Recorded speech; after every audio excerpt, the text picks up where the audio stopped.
Tara, kain tayo. Nagluto nga pala ako ng bunga ng malunggay. Bigay ng ko-teacher ko yung bunga ng malunggay na yan. Kaya libre, di ba? Ang sarap pag libre.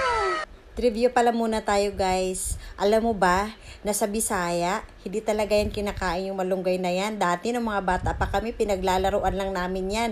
Pagdating ko dito sa Maynila, nakita ko sa palengke, binibenta siya. Nagtaka ako, ano kayang lasa niyan? At yun na nga, nagkaroon ako ng kapitbahay na Ilocana. Nagluluto siya niyan dahil paborito ng mister niya. Binigyan niya ako nung una, hindi ko kinain. Nung pangalawa, naintriga ako. Kinain ko. Masarap pala. Medyo mapakla-pakla siya na matamis dahil sa kamote. Hanggang sa nakasanayan ko rin siyang kainin at natutunan ko na rin siyang lutuin. Masarap na at naging paborito ko na siya ngayon. Nung dumating yung ate ko dito sa Maynila, galing sa probinsya, tinuruan ko rin siya kung paano magluto niyan. Para pagdating dun sa probinsya, hindi na masasayang. Hindi na masasayang ang mga bunga ng malunggay at hindi na lang yan basta-basta itatapon at hindi na lang basta-basta paglalaruan kasi napakasarap pala niya guys. Promise. Lalo na yung mga nanonood na mga Bisaya dito.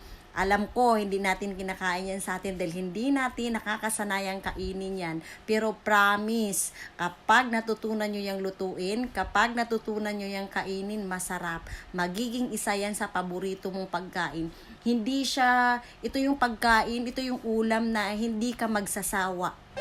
Iba yung sipa niya sa bibig mo eh. Yung blend ng mapakla at saka matamis dahil sa kamote, ang sarap niya, lalo na kapag Ilocano yung magluto dyan. Talagang kuhang-kuha nila yung lasa, kuhang-kuha nila yung sarap. Mga kapwa ko bisdak na hindi pa alam lutuin yan, i-add nyo na yan sa mga menu ninyo. Sigurado, magugustuhan ninyo, makakatipid na kayo, at masarap pa at masustansya pa yan dahil malunggay yan. Napakaraming nutrients na makukuha natin dyan sa malunggay, pampalakas ang ating mga tuhod, lalo na dyan sa mga medyo may kaedad-edad na katulad ko. That's it, bye!